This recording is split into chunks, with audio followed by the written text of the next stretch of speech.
IAS आणि IPS Indian administrative services आणि Indian police services UPSC परीक्षा घेतं आणि मग हजारो विद्यार्थी सिलेक्ट होतात. त्यांना निरनिराळ्या जिल्ह्यामध्ये पोस्टिंग मिळतं. काही लोक IPSकडे जातील, काही लोक IAS होतात. IASमध्ये सुद्धा मग रेव्हेन्यूकडे काही लोक सेक्रेटरिएटमध्ये. महाराष्ट्राची सँक्शन्ड पोस्ट स्ट्रेंथ 435 आणि सध्या कार्यरत असलेले महाराष्ट्रातले IAS अधिकारी 359. आता या 359 पैकी तसं पाहिलं तर 359 हा आकडा हाताच्या बोटावर रिपीटेडली आपण मोजू, पण दोन्ही हातांची बोटं 10 असे 10च हुकमी एक्के सामान्य माणसाला माहीत असतात या सर्व्हिसमधले. मग एक 10 IPS वाले, 10 IAS वाले, त्यापैकीच एक सन्माननीय तुकाराम मुंडेजी. खूप अभिमान वाटतो. या भेसळ प्रकरणावरती मी जवळपास 13 ते 14 व्हिडिओ बनवले एक यूट्यूबर म्हणून. जोपर्यंत फ्री बर्ड म्हणून वागत नव्हतो,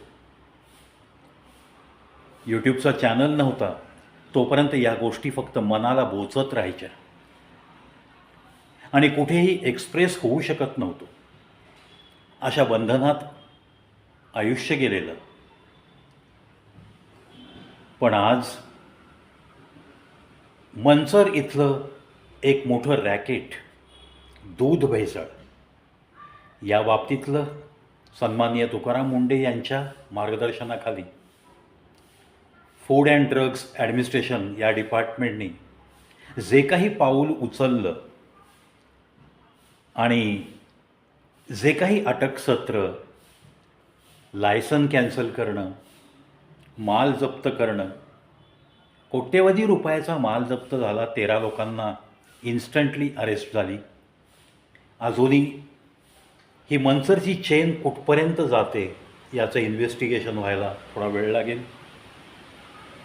पण सोनई नावाची दूध संस्था, जी खूप अग्रणी संस्था म्हणून नावाजली आहे, तिथपर्यंत या चेनचे धागेदोरे गेल्याचं समजतंय.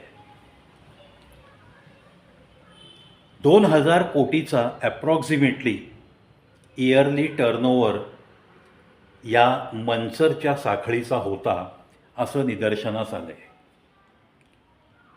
मित्रांनो, 2000 कोट जेव्हा कमवायचेत तेव्हा हे इल्लिगली सगळं करताना सन्माननीय तुकाराम मुंडे यांच्या जागी पूर्वी कार्यरत असलेल्या IAS अधिकाऱ्यांना किती रुपयाची वर्षानुवर्ष पाकिटे मिळत असावीत याचा तुम्ही अंदाज घ्या. नागरी अन्न पुरवठा मंत्री असं एक पद आहे मंत्रिपदामध्ये. त्या मंत्र्याला किती हप्ता गेला असेल वर्षानुवर्ष याचा विचार करा. आणि मग असलं हे भेसळीचं दूध पिऊन किती गर्दीला कॅन्सर झाला असेल याचाही विचार येऊन अंगावर काटा येतो. म्हणजे या महाराष्ट्राच्या बाबतीत जसं बोललं जातं की छत्रपती शिवाजी महाराजांचा जन्म जर आपल्या या सन्माननीय जिजाऊंच्या पोटी झाला नसता तर तुमचं आणि आमचं नावसुद्धा अब्दुल आणि सलीम असलं असतं, असं महाराष्ट्रात ठणकावून बोललं जातं. त्याच पद्धतीने मी आता असं वाक्य उच्चारतोय की जर सन्माननीय तुकाराम मुंडे यांची या FDAच्या कमिशनरपदी नेमणूक झालीच नसती तर वर्षानुवर्ष हे भेसळीचं अन्न खात खात प्रत्येक व्यक्ती त्याच्या आरोग्याशी झगडतच या पृथ्वीवर जगला असता आणि त्याला जेवढं देवाने दिलेलं आयुष्य आहे त्याच्यापेक्षा कमी वयातच तो स्वर्गवासी झाला असता, असंच म्हणावंसं वाटतं.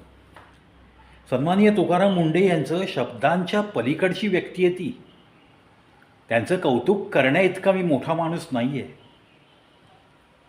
पण खरंच जनतेचा एखादा असा कैवारी या पृथ्वीवर येतो आणि समाजामध्ये आमूलाग्र बदल घडतो, हे आपल्या भारतात, आपल्या महाराष्ट्रात त्यातल्या त्यात छत्रपती शिवाजी महाराजांपासून सिद्ध होत गेलेलं आहे. रामदास स्वामी असू द्यात, ज्ञानेश्वर माऊली असू द्यात, संत तुकाराम असू द्यात, संत शिरोमणी कुर्मदास असू द्यात, या वारकरी संप्रदायातले जी काही संतांची परंपरा आपल्याला लाभलेली आहे त्या सगळ्यांचं आयुष्य तुम्ही एकदा थोडंसं वाचन करून लक्षात घ्या, तुमच्या लक्षात येईल. त्यानंतर अशा सन्माननीय तुकाराम मुंडे यांच्या खुर्चीवर, अगदी त्याच खुर्चीवर म्हणत नाही मी, 359 हे IAS ऑफिसर सध्या महाराष्ट्रात कार्यरत आहेत. त्यांच्या पोस्ट कुठे कुठे असतात हे सर्वसामान्यांना माहीत पण होत नाही. मंत्रालयात सुद्धा हे IAS ऑफिसरच राज्य चालवण्याचं काम करतात. दिल्लीला IAS ऑफिसर असतात म्हणूनच सेंट्रल मिनिस्ट्री काम करू शकते. प्रत्येक गोष्टी संसद भवनात किंवा विधान भवनात ज्या चर्चेला येतात त्याच्या आधी राबणारी मंडळी ही IAS अधिकारी असतात. त्यांचे स्वीय सहाय्यक राबत असतात. प्रत्येक विषयाचं आकलन करून आपला मंत्री, आपल्या खात्याचा मंत्री विधानभवनात काय सबमिशन करणार आहे याच्या मागे सगळी बुद्धिमत्ता असते ती या IAS अधिकाऱ्यांची असते. म्हणून तर तुम्ही पाहिलंच गेल्या 20 वर्षापूर्वी 4थी पास 7वी पास सुद्धा मंत्री आपल्याला बघायला मिळाले होते. आता तो ट्रेंड बदलत चालला आहे हळूहळू. क्वालिफाईड लोकसुद्धा राजकारणात उतरत आहेत. मंचर इथं जो काही आता आपली रेड झाली आणि दूध भेसळीचा प्रकार, कोट्यवधी रुपयांचा टर्नओव्हर वर्षाला असलेलं युनिट, याला छापा पडला आणि बऱ्याचशा गोष्टी उघडकीस आल्या. आरगडे नावाचा कोणीतरी एक व्यक्ती अरेस्ट झाला आहे. त्याच्या घराची सुद्धा झडती घेतली तेव्हा तिथेसुद्धा काही इम्युल्सिफायर्स, काही इम्युल्सिंग एजंट असलेलं लिक्विड, पावडर्स, म्हणजे जे दूध भेसळीसाठी उपयोगात आणलं जातं त्या पाम ऑइलच्या काही पुढे, अशा काही वस्तू सापडल्या. छोट्या प्रमाणात घरामध्ये सापडल्या. गोठा पाहिला तर त्याच्याकडं फक्त 10-12 गोवंश, त्यामध्ये 5-6 बैल शर्यतीत वापरले जाणारे आणि बाकीच्या 5-6 गायी. आता 5-6 गायीमध्ये सुद्धा 4000 लिटरचं दूध रोज संकलित व्हायचं आणि एवढे गवळीसुद्धा त्याला अटॅच असे नव्हते, असं प्रायमा फेस आहे. जे काही समोर दिसतं त्याच्यावरून ते असं सिद्ध झालं आणि मग त्यांना अरेस्ट झाली. या चेनमधला तो एक हिस्सा आहे हे सिद्ध झाल्यावरच अटक झाली. अर्थातच जे काही परफेक्ट डॉक्युमेंटेशन होतं त्यानंतरच आता या दूध भेसळीमधल्या अटक सत्र सुरू आहे सध्या. सन्माननीय तुकाराम मुंडेजी, 359 IAS अधिकाऱ्यामध्ये आपण नक्कीच आपलं वेगळेपण आपल्या झालेल्या 21 बदल्याच्या पूर्वी सिद्ध केलेलं आहे. प्रामाणिक माणसं भ्रष्टाचारी माणसांना नको असतात. अगर कोई खाने वाला नहीं है तो खाने को नहीं मिलता, असं एक भ्रष्टाचारी सगळ्या वर्तुळाचं ब्रीद असतं. पब्लिक वर्क्स डिपार्टमेंट, PWD, अक्षरशः प्रत्येक कॉन्ट्रॅक्टरला बिल एन्हान्स करून आणा असा इनडायरेक्ट संदेश प्रत्येक बिलाच्या वेळेस असतो. प्रत्येक कॉन्ट्रॅक्टचं बिल हे एन्हान्स करून पुटअप केलं जातं. त्याच्यामध्ये आलेला एक्सपेंडिचर प्लस कॉन्ट्रॅक्टरचं जे काय असेल ते 30% प्रॉफिट. पण एन्हान्स केलेल्या रकमेतून त्याने काहीही मागायचं नाही असा त्याला गुप्त संदेश गेलेलाच असतो. जो भी आवाज़ करेगा नेक्स्ट कॉन्ट्रैक्ट नहीं मिलेगा, चाहे डिजिटल हो प्रोसीजर या चाहे मैन्युअल हो. सब कुछ मॅनेज कर सकते हैं ये लोग. आज आय एस केडरची माणसंसुद्धा घरामध्ये 3-3 कोटची कॅश, किलोनी सोनं चांदी हे सापडतं आहे. सन्माननीय तुकाराम मुंडेंच्याच केडरमधली, आय एस केडरमधली लोकं सापडत आहेत. भ्रष्टाचार बाहेर येतो आहे. ठिकठिकाणी फ्लॅट्स, ठिकठिकाणी जमिनी असे परचेस केलेले आय एस ऑफिसरसुद्धा खूप आहेत, आय पी एस ऑफिसरसुद्धा खूप आहेत. अशा सगळ्या पार्श्वभूमीवरती प्रामाणिकपणे किल्ला लढवणारे म्हणून सन्माननीय तुकाराम मुंडेंचं नाव या इतिहासात सुवर्णाक्षराने लिहिलं गेलं आहे. अक्षरशः या मताशी आपल्या महाराष्ट्रातला प्रत्येक व्यक्ती सहमत असेल. हां, आता काही तुरळक लोक सोडून द्या, जी भ्रष्टाचारालाच पाठिंबा देणारी असतात काही मंडळी. काही भ्रष्टाचारी मंत्र्यांचे कार्यकर्ते असतात, त्यांना त्यांच्याविषयी काही बोललं की लगेच राग येतो, मुर्दे पाडायला पण तयार असतात. अशा काही लोकांना सोडून द्या, त्यांचा आम्ही विचार नाही करत आहे.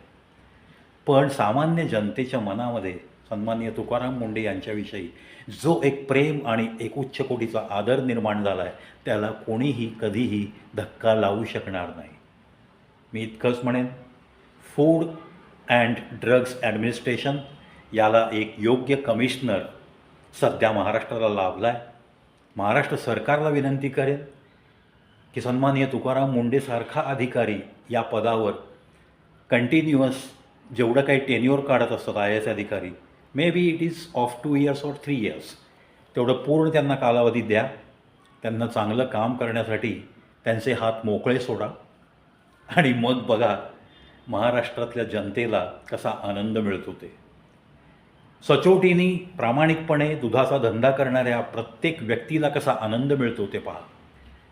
प्रामाणिक कष्ट करणाऱ्या, प्रामाणिकपणे गोठे चालवणारे, प्रामाणिकपणे गोवंशाचं संगोपन करणारे, गाई म्हशी पाळणारे अतिशय प्रामाणिक लोकसुद्धा या जगात आहेत ना, या महाराष्ट्रात पण आहेत. त्यांना मनापासूनचा आनंद देण्याचं कार्य सन्माननीय तुकाराम मुंडेसारखेच व्यक्ती करू शकतात. म्हणून त्या लोकांच्या त्यांना नक्कीच दुआ मिळतील, आशीर्वाद मिळत राहतील. ही प्रामाणिक मंडळी खूप खुश आहेत. कर नाही त्याला डर कशाला. त्याच पद्धतीने हे प्रामाणिक लोकांना या व्यवसायामध्ये पाय रोवण्याचं चांगलं बळ मिळालं आहे. त्यांचं प्रामाणिक काम मोजलं जाणार आहे. त्यांना योग्य तो चांगला दर मिळत राहणार आहे. आणि चेहऱ्यावरती एक छानसं त्यांच्या हास्य अशा व्यक्तींमुळं टिकून राहणार आहे. चला, सन्माननीय तुकाराम मुंडे यांच्यावरती मी एक व्हिडिओ केलाच आहे, पण आज मंचरच्या काही गप्पा मारताना पुन्हा एकदा त्यांना कडक सॅल्यूट करतो मी आणि त्यांना आरोग्यमय आयुष्य लाभो, शतायुषी त्यांनी व्हावं या सदिच्छाही व्यक्त करतो. त्यांच्या पूर्ण परिवारास कधीही कोणत्याही अडचणींचा सामना करावा लागू नये याच सदिच्छा आणि याच प्रार्थना.